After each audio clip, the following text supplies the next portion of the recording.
Hello, in this video I'm gonna show you how to share your Wi-Fi password with other devices on Samsung Galaxy M13. So in order to do this we'll need to open our Wi-Fi settings, so simply navigate to your settings and go for connections. Here click on Wi-Fi and we're in the settings.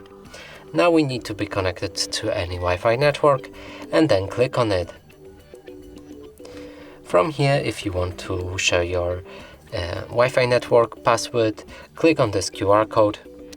This QR code will show up, and now let's get our other phone. So here I have my phone.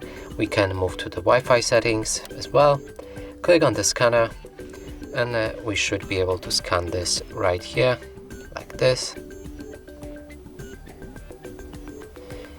And then now click connect. And we should be able to connect to this Wi-Fi network.